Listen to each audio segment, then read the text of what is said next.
What's up YouTube, Capital G here, talking about this crazy news article that was posted a couple of days ago on AnimeNewsNetwork.com, and it's about a $400,000 copy of Blue Eyes Ultimate Dragon. And when I first saw that, my jaw kind of dropped, and I was like, what the hell? I already did a video about the top 10 most expensive Yu-Gi-Oh cards of all time. I don't remember seeing this card anywhere near that price point. I was like, did I miss something, or what exactly is going on here? And then I kind of took a step back and I was thinking, all right, this might be a little bit of clickbait at work, or this could probably be like a seller who has this card that's, you know, probably rare, but they're obviously listing it at an exorbitant price that they know they have no chance of actually getting someone to, you know, bite at that price, and they know they're not going to sell it, but maybe they're trying to create a whole bunch of hype or buzz, get their name out there, get their store out there. Maybe it's just, you know, an inflated price that they know they're actually not going to be able to get in the open market. And then I actually went and read the article and I started looking at this store, and I actually thought to myself, no, this actually might be legitimate.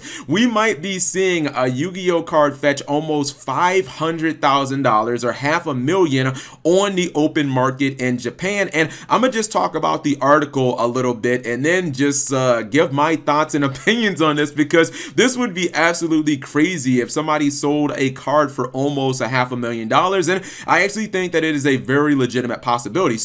So the article first starts off by kind of telling you who the seller is, and it says, among specialty shops in Akihabara is one particular store with a focus on rare, expensive trading cards. Card Shop Spiral regularly updates its wear, which can range from 200 yen booster packs, which is about $1.80, to 120,000 yen English edition of Black Magician, that would be Dark Magician, Yu-Gi-Oh card, but this isn't even the most expensive or rarest Yu-Gi-Oh card in the shop. Now, 120,000 yen is roughly about $1,100 American. It's a little under that, and I did a quick search, and there could possibly, like, you could conceivably see our Dark Magician being worth that much in Japan, because on TCGplayer.com there's, you know, like the DDS Dark Magician, which is really expensive. To find a near mint copy, which there actually aren't any currently on the site, but even a lightly played copy is about $115. There's also the dual terminal Dark Magician, which was kind of like a preview, and that one is almost $200. So if you're looking at maybe getting that card in Japan, you're talking about like a mint copy, or a copy that might actually be signed like by Takahashi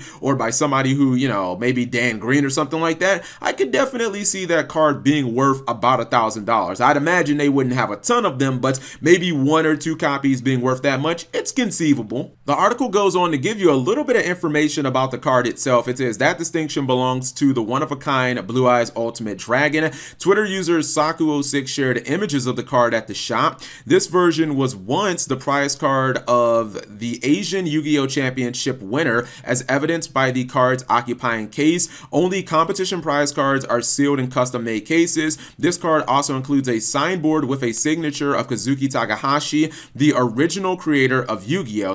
So there's actually a few things there that lead me to believe that this card shop thinks that what they're selling it for is a legitimate price point. And you look at the fact that not only are you just getting the card, but you're also getting Takahashi's autograph. That's a really big deal, as he's the creator of Yu-Gi-Oh! And I'd imagine it'd have to be even a bigger deal in Japan, because those guys basically go bonkers over the anime and the card game. And it's not just like it's on some random card. Blue Eyes Ultimate Dragon, Karibo, Dark Magician Girl, Blue Eyes White Dragon. These are all iconic cards from the Yu-Gi-Oh! Trading card game, and really from the anime. I guess you could say from the Yu-Gi-Oh! Franchise. These are iconic cards, and they're all cards that Takahashi himself created. A lot of people remember Blue Eyes Ultimate Dragon because it was used on Duelist Island. It was used in the duel where Kaiba finally defeated Yugimoto, so I guess that adds maybe a little more value to it. It is a one-of-a-kind prize card, so it meant that this wasn't something that was just being sold in stores or that you could just buy online or anything like that. You actually had to go to that event and win the damn event. And if it's a Blue Eyes Ultimate Dragon,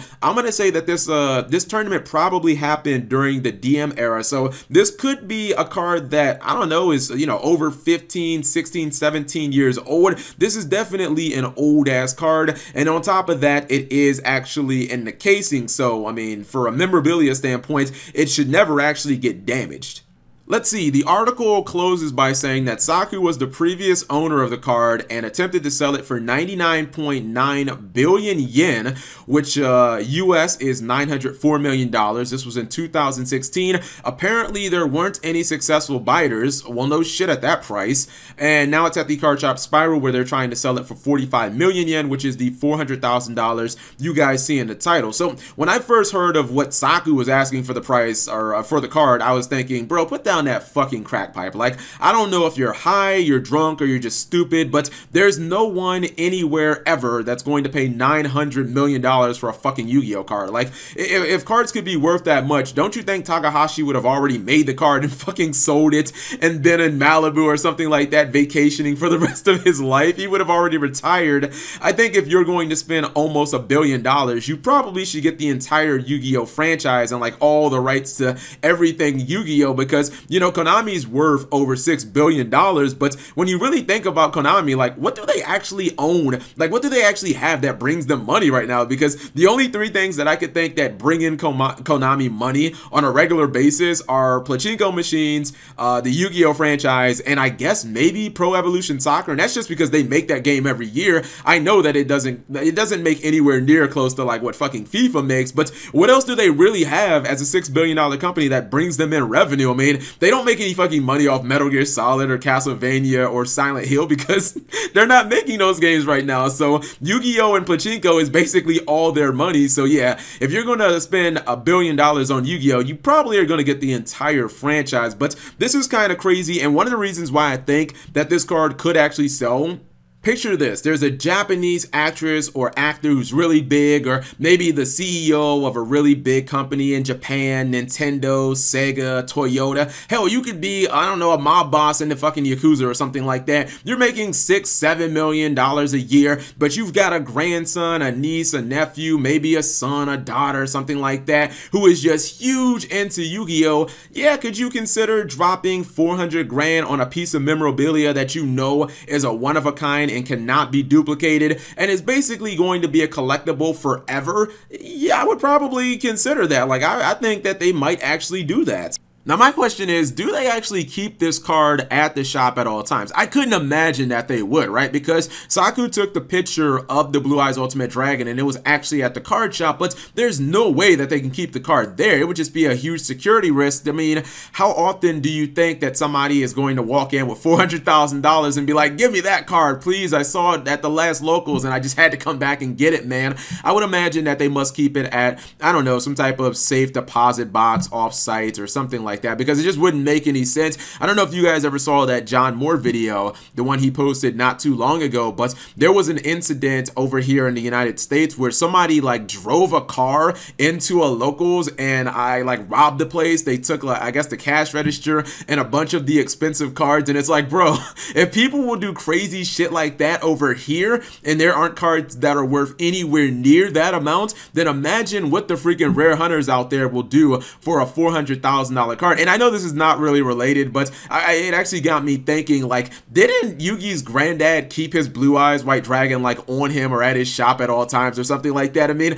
how did that not happen? In the world of Yu-Gi-Oh! In the anime, when granddad had the only other copy of Blue Eyes White Dragon in the entire world, how did he not just like get robbed on a daily basis? I mean, it was just him and Yugi, right? Like, how did someone just not walk in there with a gun and just be like, give me your fucking card, old man, or I'll blow your brains out?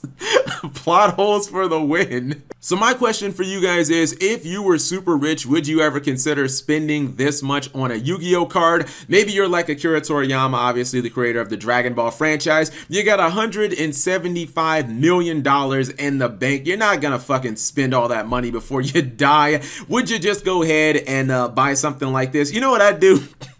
I'd buy this shit and I'd go to locals and try to play with it. That would be awesome. I'd put it in the extra monster zone and it'd take up like half the field. And I'd put it face down and my opponent would be like, what's that, mister? And I'd just be like, wait till I summon this. I'm gonna fucking destroy you, kid. And if the kid beat me, I'd just let him have it or something like that. I'm just a troll. Anyways, whatever you guys think, leave it in the comment section below. Thank you guys for watching. As always, subscribe if you have not already. And turn on that notification bell for daily videos. This video has been brought to you by Audible. Get a free audiobook download and 30-day free trial at audibletrial.com/megacapital-G. Over 180,000 books to choose from, and if you cancel, you still get to keep your book. I'm listening to Ready Player One by Ernest Cline. Link in the description.